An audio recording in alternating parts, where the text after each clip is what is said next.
Salut les gens, salut les reines, aujourd'hui Zodichane et Reine. Le chapitre 46 de Boruto est sorti et il faut le dire, il est vraiment riche en informations. J'ai très envie de vous en parler car il y a plein de choses à dire sur ce chapitre, alors sans plus attendre, intro.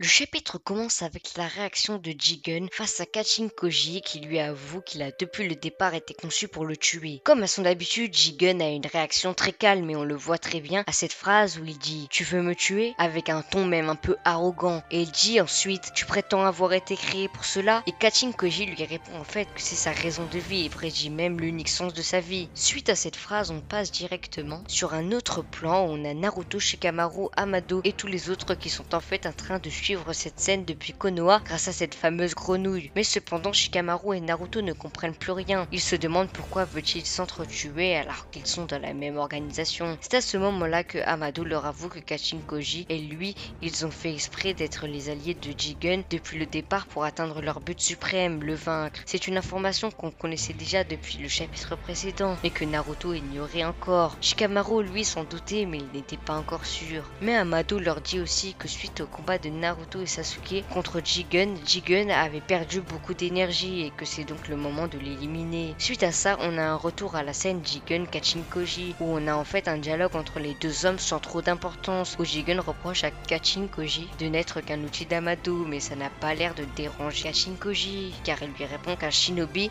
est aussi un outil.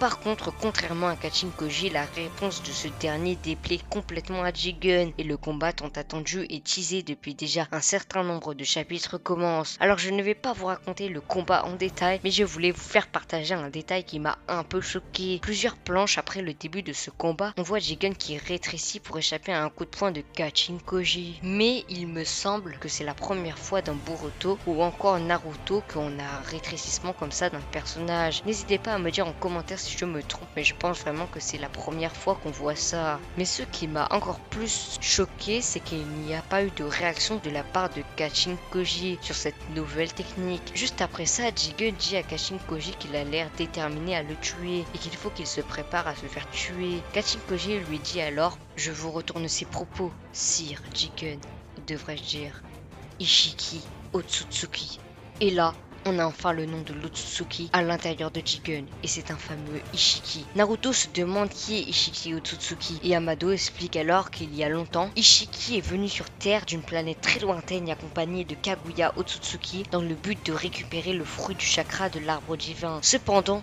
un problème est survenu entre Kaguya et Ishiki, et Kaguya s'est soudainement opposé à Ishiki. Amado explique alors qu'il ne sait pas particulièrement pourquoi, et que de toute façon, quoi qu'il en soit, c'est arrivé et on ne peut rien changer. Je trouve cette phrase intéressante car elle nous en montre un peu plus sur la personnalité de Amado. On arrive maintenant dans l'explication de Kama. Amado continue son explication et raconte que Ishiki, pris au dépourvu par Kaguya, a été grièvement blessé. Avec cette phrase, on veut nous montrer que Kaguya a vaincu Ishiki et qu'elle est donc plus puissante. Cependant, le mot dépourvu nous montre bien que Ishiki a été pris par surprise par Kaguya et qu'elle n'est peut-être donc pas plus puissante que Ishiki, même si ça me paraîtrait peu logique. Mais j'avoue que j'aimerais bien que ce Ishiki soit encore plus puissant que Kaguya pour augmenter encore l'enjeu de Boruto. On apprend par la suite que Ishiki, très blessé, a quand même réussi à faire mainmise sur le corps d'un de ses disciples et ce disciple en question serait en fait Jigen. Sasuke demande alors à Amado si à ce moment-là Ishiki a posé un kama sur Jigen pour prendre possession de son corps. Mais avant de répondre, Amado veut d'abord s'assurer que Naruto accepte sa demande d'asile et c'est là qu'on voit encore que Amado est très intelligent et prévoyant car il a déjà fait des recherches sur les demandes d'asile dans le pays du feu. Donc Naruto n'a plus d'excuses pour refuser la demande d'Amado. On peut d'ailleurs remarquer un détail assez intéressant, le fait que suite à la démonstration de force ou plutôt d'intelligence d'Amado, Shikamaru dit à voix basse « Ah, ce type ». Ce qui veut dire qu'il se rend bien compte du niveau d'Amado et peut-être qu'on aura d'ailleurs droit à un duel psychologique entre les deux personnages dans les futurs chapitres. Naruto, voulant en savoir plus sur Kara, est bien obligé d'accepter la demande d'Amado. Maintenant, Amado peut enfin répondre à Sasuke et il dit alors que c'est dernier ne s'est pas trompé de beaucoup dans sa déduction. Pour nous expliquer le mystère du Kama, Amado prend l'exemple de Boruto. Momoshiki, avant de mourir en plein combat contre Boruto, créa des données répliques de lui-même en l'implantant dans Boruto grâce au Kama. Donc il tient en fait que le Kama est un dossier de sauvegarde d'un Otsutsuki. Cependant, ce dossier de sauvegarde est comme congelé et au fur et à mesure, il va se décongeler dans le corps de Boruto et à ce moment-là, son corps sera entièrement réécrit par les données de Momoshiki et l'identité de Boruto disparaîtra. Il faut bien imaginer que Boruto n'est encore qu'un enfant et qu'il est déjà impliqué dans des choses qui le dépassent complètement. Naruto, inquiet pour son fils, demande alors s'il y a un moyen de sauver Boruto, mais Amado répond qu'il n'en existe pas encore à ce jour, mais que le seul moyen de stopper le processus de transformation est de tuer Boruto dès maintenant. Sasuke se demande alors que va devenir le Kama de Boruto si Momoshiki prend le contrôle de son corps, et Amado lui répond que le Kama va tout simplement s'effacer, mais Sasuke n'a pas vraiment l'air d'accord. Il fait alors remarquer que Ishiki a pris possession du corps de Jigen, mais que le Kama de ce dernier est toujours présent. Amado rit sur un ton moqueur de la remarque de Sasuke. C'est alors que Shikamaru, toujours tendu avec cette situation, s'énerve contre Amado. Cependant, et j'insiste encore sur l'intelligence d'Amado, car il a su remettre directement en place Shikamaru en lui disant que ça serait déplacé de lever la main sur un civil. Amado continue et explique pourquoi Jigen a encore le Kama de Ishiki, alors qu'il a déjà pris possession de son corps. Lors de la prise du corps de Jigen, Ishiki étant trop blessé n'a pas pu utiliser le Kama sur Jigen pour prendre possession de son corps, car la confection d'un Kama demande beaucoup d'énergie. Il a donc utilisé une technique secrète qui permet de se ratrécir pour ainsi pouvoir rentrer dans le corps de Jigen manuellement et se nourrir de ses cellules pour se régénérer. Au fur et à mesure, il commença à manipuler les membres de Jigen, domina son cerveau et prit le contrôle de son corps tout entier. Ce n'est que plus tard que Ishiki posa le Kama sur Jigen pour ressusciter sous sa véritable forme. Suite à cette pluie d'informations, nous revenons sur le combat de Jigen vs Kachin-Koji et on voit Jigen, ou devrais-je dire Ishiki, qui est transformé en Otsutsuki. Ayant sous-estimé Kachin-Koji, ce dernier a sûrement préféré se transformer pour assurer sa victoire. Après plusieurs séries de coups, nous revenons du côté de Naruto, qui pose la question que tout le monde se pose. Pourquoi Ishiki ne se transforme-t-il pas en sa forme originelle s'il a un Kama? Amado explique alors que Ishiki est beaucoup trop puissant pour son réceptacle et qu'il ne peut pas ressusciter car son chakra est beaucoup trop puissant pour Jigen. Et même si Ishiki ressuscite, il mourra au bout de quelques jours car Jigen ne supporterait pas. C'est donc pour ça qu'il a choisi de placer un Kama sur Kawaki, qui est le nouveau réceptacle pour Ishiki. On revient alors au combat de Kachin-Koji contre Ishiki. Le combat étant assez serré, Kachin-Koji fait une invocation et invoque des flammes assez étranges. Ishiki essaye alors de les aspirer avec le Kama, mais bizarrement il n'y arrive pas. Kachin-Koji lui révèle alors que ces flammes n'ont pas été créées par le chakra et qu'il ne peut donc pas les aspirer. Nous arrivons maintenant à la toute fin du chapitre. Amado avoue à Naruto que si Ishiki ressuscite grâce au corps de Kawaki,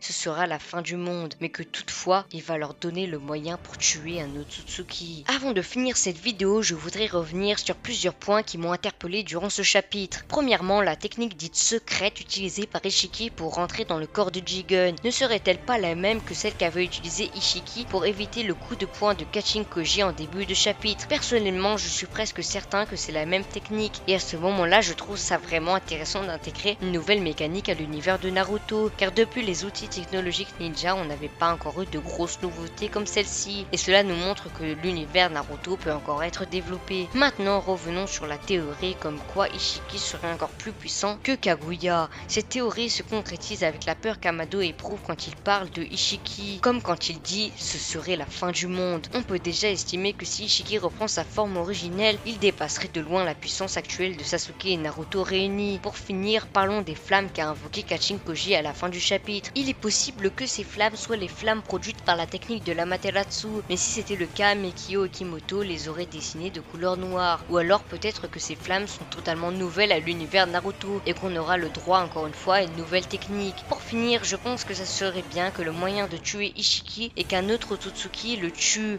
et donc le seul moyen de vaincre Ishiki ce serait que Boruto apprenne à maîtriser Omoshiki pour vaincre ensemble Ishiki, ce qui permettrait aussi à Boruto de devenir encore encore plus puissant. Et peut-être même que le combat qu'on a vu tout au début du manga entre Kawaki et Boruto serait en fait plutôt un combat entre Boruto et Momoshiki qui auraient réussi à s'entendre dans le même corps contre Ishiki qui aurait pris pleinement possession du corps de Kawaki et donc l'identité de ce dernier aurait complètement disparu. Voilà, c'est déjà la fin de cette vidéo, j'espère qu'elle vous aura plu. Si c'est le cas, n'hésitez pas à liker la vidéo et de mettre votre théorie en commentaire sur le moyen d'éliminer Ishiki. Sur ce, c'était Audition Iren, à plus.